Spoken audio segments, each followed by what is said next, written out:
Okay, so this morning we're here in a fairly foggy Portsmouth in order to look at a number of different issues.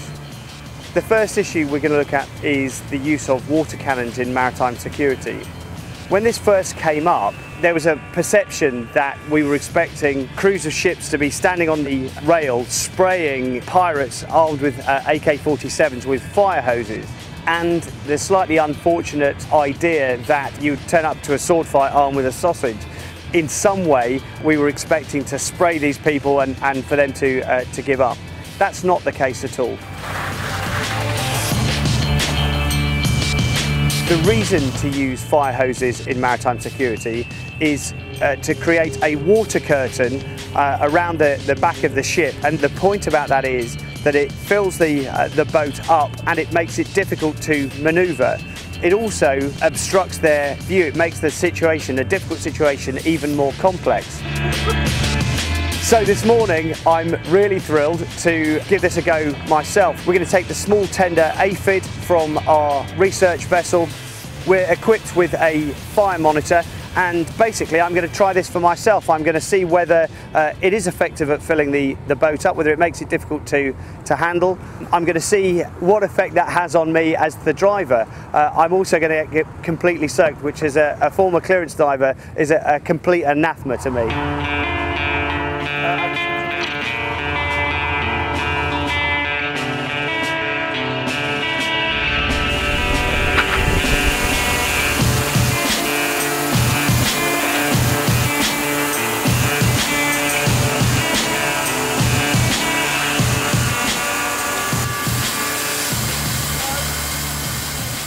First impressions are, this is not exactly the panacea of all ills. What seems really easy and really obvious when you're sitting in a warm office, in reality is pretty contingent. What I noticed was the wind affected where the water went down. The amount of water that arrived on the sea surface was really critical, because at one point it was a bit like being in heavy rain, and that's distracting in its own way, but it wasn't enough to stop me. It might have made things much more complicated. By the time we got into the jet of water, that definitely got my attention. It put enough water into the boat to make me concentrate on the water in the boat. It was not a place that I wanted to be. I personally didn't want to get a face full of water or burst an eardrum being in the wrong place. It wasn't unpleasant, it wasn't painful, but it certainly made me think twice about being in that particular area. One of the key hypotheses of this is that we were looking at putting enough water into the boat to prevent it being properly handled. In reality, there was nowhere near enough water to prevent that from happening. So what we're going to do now is to direct the water cannon into the boat and try and sink me.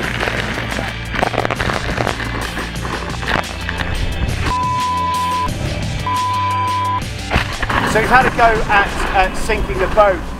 We put as much water in here as possible. Being a rib, that was extremely unlikely. What we did discover is that the physical pressure of the water is deeply uncomfortable. At one point it's like being punched in the face. Now, from my perspective, you can see a lot of the time I'm too busy concentrating on protecting my eyes to be able to concentrate on the target. So in a situation where I am trying to get alongside, if the pirates are not shooting at you, my impression is that'd be a pretty valid thing to do. It's extremely difficult to concentrate on what I needed to do, and actually in some cases physically impossible. Not in accordance with our hypothesis, which is the boat is difficult to handle, but because of the limitations on the people, it's quite difficult to operate in that environment. Try, yeah. Let me just take out the... Okay, so I'm back out of my dry suit and warm and dry. We've had a chat about this on the bridge, and we're all in agreement that this has been a really fascinating experiment to do. When we started, we looked at the idea that using a water curtain made it difficult for the bad guys to see. It made it difficult to handle the boat. There were two scenarios, one where we drove through the area where the water was falling, that was no more difficult to handle a boat than if you were in a heavy monsoon. So it wasn't a great volume of water entering the boat. In a situation where they were spraying the water directly into the boat, lots of it just exited straight out because of the force of the water. But even when we did start to collect a decent amount of water in the boat, there wasn't a significant effect. The boat handling effect was that the boat had much more momentum, so the advance and transfer was much longer with the weight in the boat. It didn't make it significantly unstable, but lest we forget that we're dealing with a rib here. So I would say, in terms of filling the boat up and making it difficult to handle, the evidence would suggest that isn't one of the benefits that this offers. In terms of distracting the driver of the boat, this works extremely well. So it doesn't matter whether you're talking about spraying the driver directly. I can tell you from personal experience that a face full of water at high speed is like being punched. But it's unlikely that they're going to be in a situation, or you're going to be in a situation where you're pointing the fire hose directly at the people in the boat. Where the water was falling in high volume was a bit like trying to walk through a waterfall. It's quite disorientating and quite distracting. You spend a lot more time looking after yourself and shielding your eyes than you do driving at the target. And whilst that is not 100% effective at stopping someone from boarding your vessel, it certainly is something that makes it incrementally more difficult. The really important thing to understand about countermeasures is that you're not always looking for something that is 100% effective. Armed guards aren't 100% effective. The key is to layer your defence, which is to assume that no one layer will achieve 100% attrition. So what was surprising about that particular experiment? For me, it was the fact that when we got inside the water cloud, it very quickly suffocated the engine. Now, you wouldn't necessarily read that across to Mariner 40 horsepower, which is the engine typically used in the Indian Ocean for small boat crime. We're using a little 6 horsepower engine, and that is quite quickly suffocated. You may argue that it's possible for the bad guys to shield the engine. What I would say is it's really important when you're designing measures not to write something off because it isn't 100% effective. And the other mistake that you can make is to confuse the most dangerous course of action with the most likely course of action. The most likely course of action is they're not going to know that a water curtain can suffocate an engine, so they're extremely unlikely to look at that for themselves. In a situation where lots of piracy attacks have been foiled by water curtains suffocating engines, then you may see some kind of attritional change. But until then, I think you can assume that they won't modify the engines to prevent them from being suffocated. One of the interesting things that's come from today's experiment is how dependent this countermeasure is on the wind. It was really clear that, particularly the further out the beaten area was, where the water was landing, the more it was subject to the wind moving. And so you can see that will affect the way that the water curtain is deployed from a ship. So one of the misconceptions about use of water and fire hoses in maritime security is that you would end up in a situation where you are effectively spraying the boat deliberately. So you've got a person holding either a fire monitor or a fire hose and spraying it into a boat. And the counter argument to that is, well, you know, if you're taking on someone with a weapon, then that's not a very smart idea. I'd say that's absolutely true. It isn't a very smart idea, but in the majority of cases, fire hoses are static and unmanned. But let's assume for a minute that we were going to take an approach where we were using a manned water cannon. What was the effect? The effect in the small boat that I was in, the boat was very light. When they put the jet onto the front of the boat flew away in the opposite direction. It wasn't possible for me to continue my approach onto Alacrity because the fire hose was preventing me from doing that. In the case of Artemis, the larger black 8-metre boat, what we found was that there was no perceivable difference, so that the bow didn't appear to pay off in one direction or another from inside the boat. The operator on the water cannon wasn't able to see a difference either. But when we took a 90-degree look at it, what we could see was the vessel was being moved bodily away from alacrity.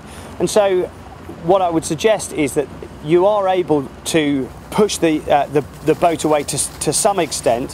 What we've not been able to test, because we're in the harbour, is if you apply enough power, and Artemis, our 8-metre boat, has got bucket loads of power, whether you could overcome it. With a small boat, it obviously got pushed around a lot by the hosing, and so did Graeme, which was even better. And we were quite surprised how little effect it had on Artemis, which is not a heavy boat at all. We thought that would be, I thought I'd have to whack it in reverse before I hit something in the marina.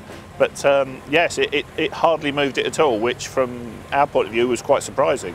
As soon as you get under the radar, as soon as you get under the full force of the water, it's just like heavy rain. It was almost nothing.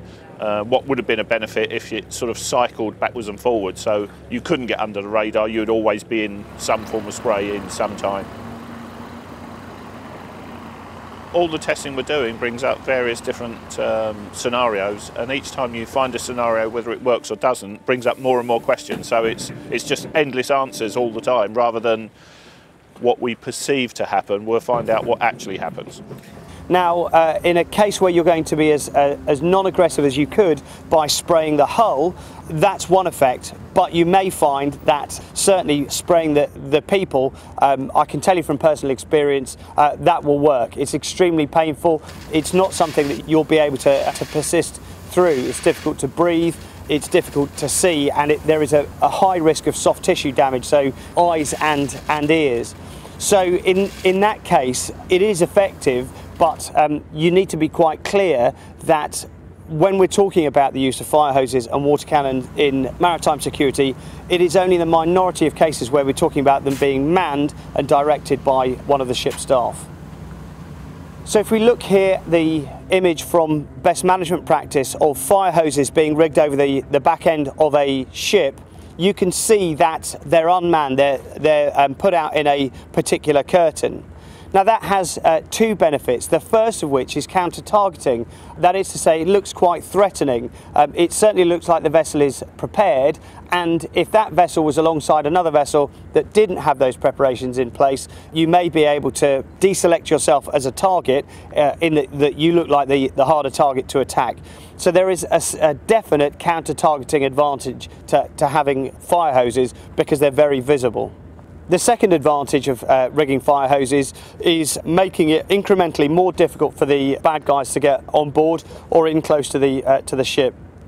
It is absolutely not a 100% effective panacea against all ills. It won't work 100% of the time. It's very unlikely to work against a threat like a waterborne IED. But would I suggest not doing it? No, I wouldn't. If you've got the equipment on board, absolutely comply with best management practice and take the benefit that gives you. Would I suggest that you go and buy a new piece of kit that is specifically designed for water cannon work?